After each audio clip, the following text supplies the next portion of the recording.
It's Jay. I'm back in for another one. And tonight I have with me Captain Key, baby. What's good? What's good? Nothing much, man. Just hey, living the dream. Happy New Year, everybody. Yeah, it's, and Dr. King's birthday is on Monday, so I'm looking forward to that. Got the day off. New time and age. So For sure. It's funny. Malaya, she likes TikTok. She don't really post on there, but she likes TikTok. And so she was telling me how TikTok is going to be shut down. And I was kind of wondering if that really was going to happen or not, because, they thread about stuff like that. And I bet if they had control over TikTok like they had control over Facebook, it wouldn't have been no threat of shutting it down. So I was kind of curious if they was going to really do it or not. And then she came into the room and said, "Hey, Daddy, I can't get in. It's all shut down." Mm-hmm. So interesting how we be moving and stuff. Like, they're so worried about our protection, our information, but we get hacked and stuff here.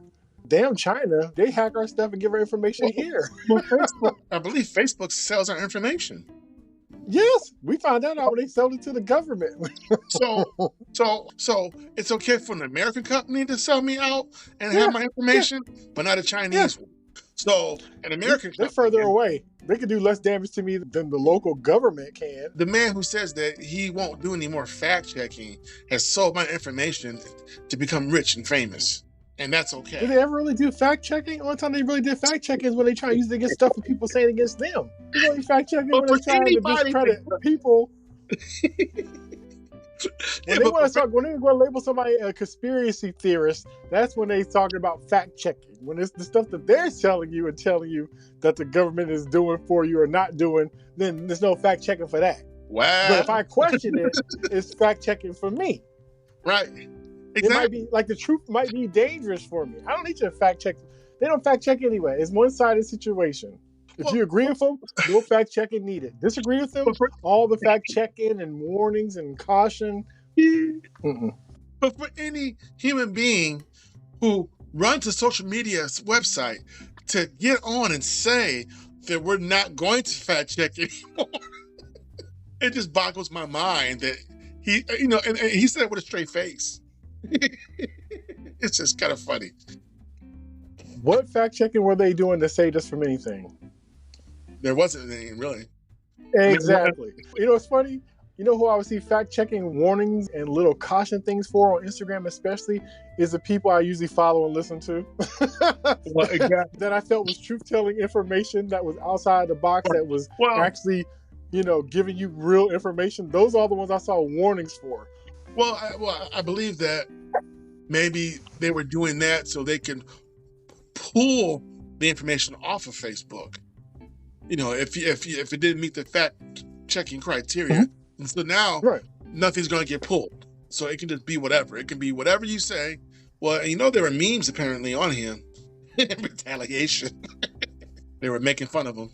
Well, Malay was telling me, like, when it came to anything with Meta and Facebook, that people were saying, like, okay, since we can't have TikTok, then we're going to give it bad ratings, Facebook and Meta and Instagram bad ratings, and we're going to start getting off of those too.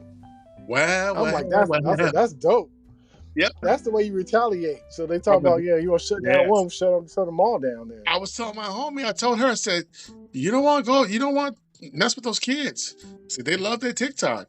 I said, and you take it from them, they ain't going to forget that, and they're going to be voting. Right. they got the energy and they're creative. That's what makes them dangerous. Yeah, well, exactly. So we used to be like that. Yeah, so you about to get their attention, but not the way you thought you wanted it. You're going to get it now. Right. Right. Don't mess with them. You'll see.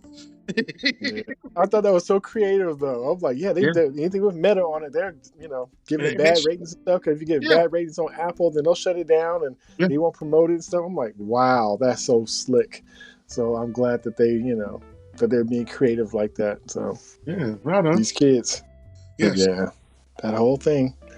So it's been a minute. Saw a couple of movies, well, more than a couple. We just recently saw, what did we just say? We just saw One of Them Days.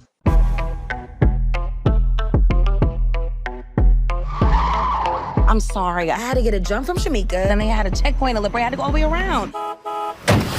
Don't forget, I have my interview at 4. Why are you still trying to be in corporate? Do your own thing. And what's that? Living paycheck to paycheck? You got this, okay? You been that girl.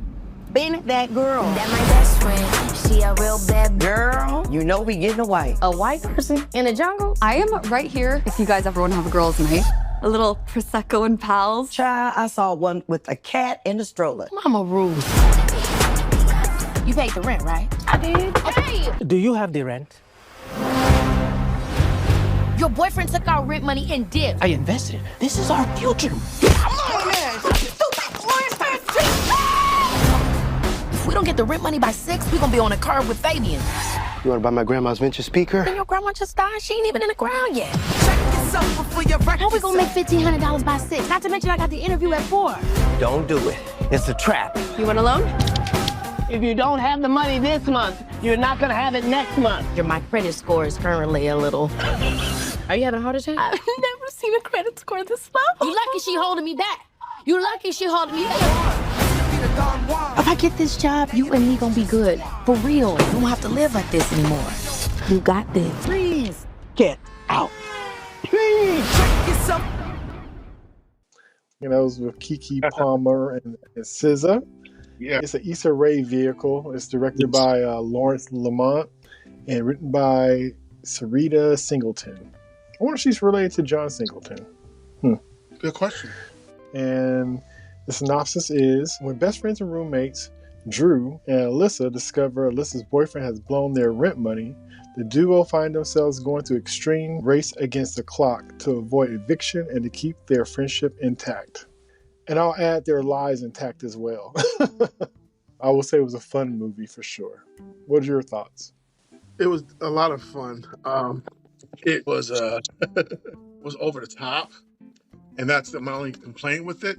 But in the overall, I was thoroughly entertained, and I felt that SZA and KeKe had good chemistry. Really good. I knew why they were partnered together. It worked, and that was SZA's first time acting. I was impressed. She did a good job. But yeah. It was fun. It was a fun movie. They kind of had like I think they were trying to go for a female Friday vibe to them, and I get that, and I can see the potential in that. There are some things I would definitely tweak and fine tune some of the writing, because I felt some of it was a little too much and a little too forced. But like I said, overall, I'm glad I watched the whole thing, because some people, they get so upset they just walk out of a film, and I'm like, you do yourself a disservice if you don't always finish a film. Like, for example, I hated The Crying Game. That was a horrible movie, but I watched the whole thing, so I can tell you I hated it. I hated Juno. Horrible film, but I watched the whole thing. But I digress. But no, I like the way it wrapped up. I felt like it was starting here, and then it got up to this middle and got a little crazy. And then when it came down, it still was a little crazy, but the wraparound, the way they wrapped it up was cool. I was impressed. Like with how they were able to salvage their day. I should have saw that coming, and I didn't. Yeah, but I enjoyed it. It was fun. Yeah, I enjoyed it too. Had a lot of cool characters, some familiar faces, some not so familiar faces. It definitely had the Friday vibe. It definitely was like a love letter to LA and that part of LA. Spoke on a lot of things, and it kind of found its own story to kind of fit inside of that. Because like I say, even though it's like Friday, it found its own little narrative within it. I do wish the story's a little bit stronger. It was definitely funny and had characters that you will remember. So I wish the story's a little bit more together. But all in all, it was a fun watch. It was definitely a fun watch. Yes.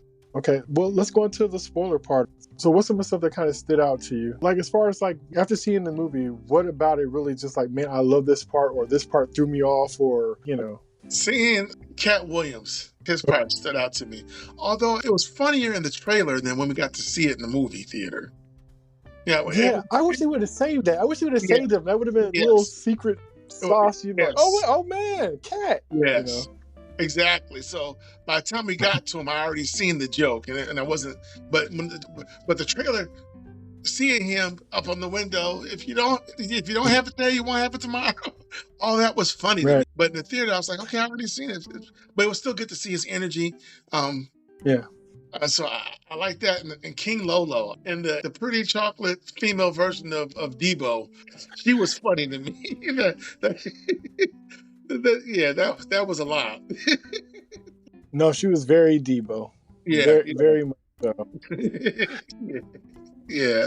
So yeah. I thought it was a lot of fun. Like I said, for me, it was kind of interesting with the tone of it because they had some parts that was serious, but then you also had certain parts like it goes from, like I said, almost like a Friday kind of feel to going to almost like an Adam Sandler movie. Like you have the guy who was messing with the dishwashing machine, and they kicked back on him and they shot him into the wall and stuff like that. So it had some weird kind of cartoon comedy and stuff. Like this weird, like somebody getting messed up bad, or SZA, on the wire trying to get these J's and gets electrocuted. You see this big old, almost like cartoon electricity going, and it hits her and she falls down. So it's just tonally, it was kind of like all over the place. But it'd be some serious, like somebody's coming to go get them girls and they're in danger, like with gunfire and stuff like that. But then you also got this silliness that's almost like cartoony. It's kind of like all over the place with that. It's always surprising when that kind of thing comes up. It was kind of messed up though that they gave us the shady African landlord. Uche. Was it wrong though? I mean, did we see that and think like, hey, that doesn't seem right? Did you think like? Well, I've never experienced the shady African landlord, but apparently. Then how you know it's not wrong? How you know it's wrong then? It was just kind of funny to me. I just felt like, ooh, okay, so we're making that statement now. So I just thought it was very funny. Uche, that actor played. He was Uche. That's what I'm looking at him. And when the new Becky came in, he was just, I made cookies. I was just like, yeah, okay. I'm reading between the lines here, and then you see her apartment, which is like brand new. Yeah, it was entertaining. There was a lot going on. It was. I wish they wouldn't have showed that scene at the blood bank. I wish they would have saved that one too, because that was kind of crazy as well. Even that was a little extra. Where not only did she pull the thing out and the blood started squirting, which was bad enough, she was giving a lot of blood so she'd get more money, and then so she had like 4 or 5 blood bags that happened to be on the floor that they kept stepping on and exploding on people. That wasn't funny to me. It looked like Nightmare on Elm Street or something. It looked crazy. It looked like there should have been like multiple deaths or something with all that blood. It was just like, I don't know, like it went a little far. So it had moments like that was kind of crazy. That kind of came out of nowhere. What did you think of that? Okay, the actor, his name was Patrick Cage, and he played the character Maniac. I didn't care. I didn't care how they handled that in a way, because the way they kind of did the little switch up thing, because they got that guy in there, real hood, do-rag, kind of grunting, barely talking. Everybody kind of afraid of him, what I thought was cool is that they had this store, Mama Ruth. She had a store inside the apartment complex, and I remember going to go hang out with my cousin. He lives in the Crest in Vallejo, and since there was no stores out there, a woman had a store in her house. So I remember as a kid, and my cousin like, hey man, let's go to the store. I'm thinking like, there's no store out here, and we walk up to this house, and then you go into the house, and the woman got all the stuff laid out, the chips, the cookies and stuff, and you just, like we make it happen. It was so when I saw that, it kind of touched me in a way. Like, yeah, that's cool. Seeing that, it was a trip to see Maniac in there, and how they really didn't leave any breadcrumbs at all for you to kind of figure out what the twist was with him. Like I kind of figured it out eventually, but the way they played it was just like, straight up, like nobody knew who he was or what he did, and he would be a fireman with a Mercedes driving around, and he's still living there. It's just some of the stuff just didn't, like, it was supposed to be this surprise, but it was just so basic and kind of like, he's this, and you had him all wrong. He was always a nice guy, but you never gave anything that would give you any idea of him being other than like his name Maniac. Like it was just interesting. So when he kind of popped up later on, all brand new, it's kind of like that wasn't fair. Like I figured it out, but it wasn't fair because it wasn't. It was very deceitful the way they kind of showed him, because it was nothing about how he was to make you think that that he was who he turned out to be. Especially when he's talking about he gonna turn in the guy for having a bad apartment. Like, you live in that complex. You didn't need for the place to burn down for you to have an issue, because more likely your apartment looked like the girl's apartment did, with everything falling apart and the hole in the roof and the water not working. You live there. You needed the place to burn down to turn them in because of fire codes. You live there, right? So that didn't make sense. It's just kind of like, but yeah. And then that Debo chick, she was funny. And she was running like the Terminator, all choppy, like running like Terminator 3. That was funny. Breaking the story down, showing how she was twerking on everybody's face. Or when SZA was breaking the story down and how she stole her man. I was just cracking up. It was just a lot. It was a lot. Yeah. And the decoy, KeKe coming up to her door, you know me, I'm your cousin or whatever. That was funny. Yeah, we went to school together. What school did you go to? I went to Crenshaw. No, I didn't go to Crenshaw. I went to. So it's just like, yeah. So yeah, it was silly. It was silly, and it's funny because my lady, she had said, you know, because she didn't see it, but she was saying it kind of like it would be like Baps. I was like, yes, it's like Baps and Friday put together. Because Baps, because she knew I liked that movie, but it was just too over the top. But it's just like, why can't it just be a little bit more straight laced and serious instead of all this extra stuff? You know what I mean? But it was, to me, kind of extra. But it was, I can't say I wasn't laughing. It wasn't like I didn't love the characters and stuff like that. Had a lot of cool characters. Even the Becky character, Bethany, and then Little Rail, he was in there. His little role, that was pretty cool. Mm-hmm. I kind of wish Cat Williams was used a little bit more. He was almost like that.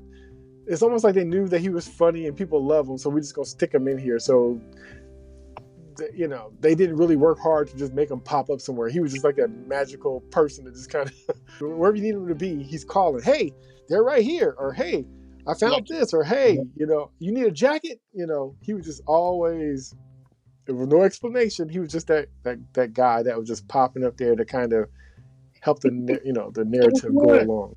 If you don't have the money today, you won't have it tomorrow. You won't have it. Right. Just don't do it. Out. Get out. Yeah. Get out. Yeah. Yeah, that was cool. That was fun.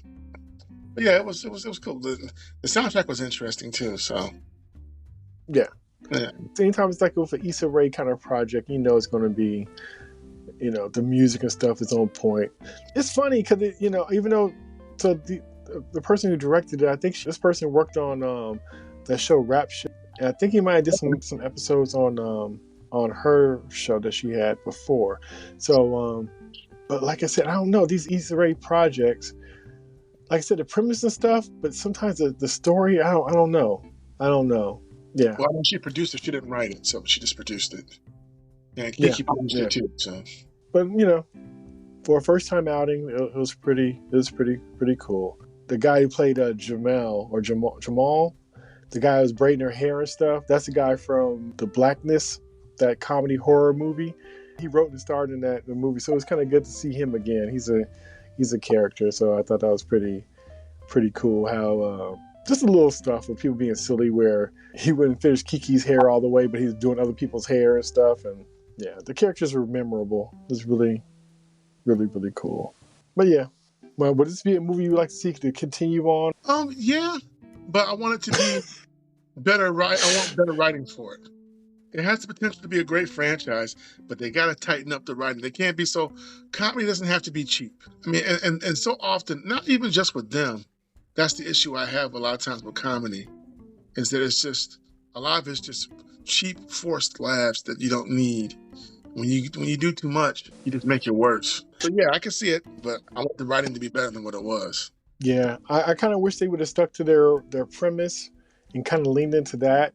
Because at first it was kind of funny. Because in the beginning I was thinking like, man, I hope this will be the new Friday, you know, but with women, and it'd be a cool take. But then they really borrowed a lot from Friday and kind of leaned into that. And I wish they would have just kind of did their own. You know, it's almost like somebody you like who has a good voice and good songs of their own, but when you go see them in a show, they're performing covers of other people's stuff. And even though you love the covers, you kind of like, well, I kind of want to see what you got to add to this.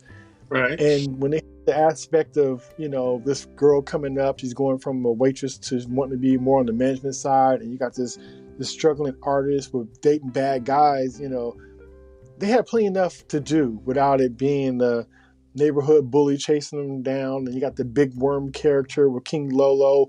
It's just like they had one for one, you almost have to, you had all the characters, you had all the placeholders. And I think that if they would have leaned into their characters and the actors and stuff that they have, like the character I thought was kind of a standout that I didn't expect to be a standout was the woman that worked for the loan company.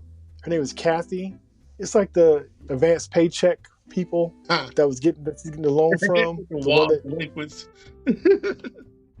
one that was talking about, the lady that was laughing at their credit score and stuff because their credit score is so low. Like that character was so funny and crazy, but in a cool way. You know what I mean? Yeah. And by the way, the girl who played Bethany, it's Maud Apatow, Judd Apatow's daughter, I think. Maud Apatow. She played Bethany. That makes sense. No, James did play Ruby. Yeah. So Ruby was the one that was the kind of the Debo kind of character that was twerking. Yeah, like they even twerking on people. That was funny. It was like that was too much. Like that's how she beat somebody up, is putting the girl's hair. So she got the super strafe, and she put the girl's head together, and she twerking on top of their heads. And if those were two dudes, they'd be happy. You know what I mean? So it's kind of like stuff like that. Like it's just a little too far, but and that's the symptom of a lot of today's comedies, kind of like that, where they do too much for a laugh sometimes. You don't have to try so hard. Right. So, and if it's funny, then let it be funny. But if it's not really, then don't force it. It's other ways to do it. Like I said, it has potential to be a nice franchise, but I just want them to tighten up the writing, just get a little bit better with the writing. When it comes to the comical aspect of it. So, but like I said, SZA and KeKe had great chemistry. Because I never would have paired those two, but it worked, especially when they were empowering each other. I like, of course we got the fight where they were tearing each other down, but before all of that, the way they lifted each other up, SZA was real good with that, encouraging KeKe's character, Dreux.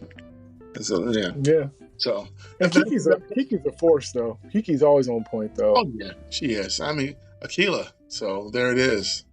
Yeah, and she never lost that. No matter what I see her in, even last thing I seen her in was Nope, and even in that, she still got that energy. And even though she plays different kind of characters, and she has a KeKe way about her, but she always, you always feel for that character. She never feels overly serious or too self-righteous or anything like that. She's sister girl, but not too much. Like Vivica Fox, she could be too much sister girl. KeKe's just the balance of, she lets you have it, but she's still cool people. And when she gets serious and you could tell that she's hurt or thrown off by something, you feel it. So it's something about her.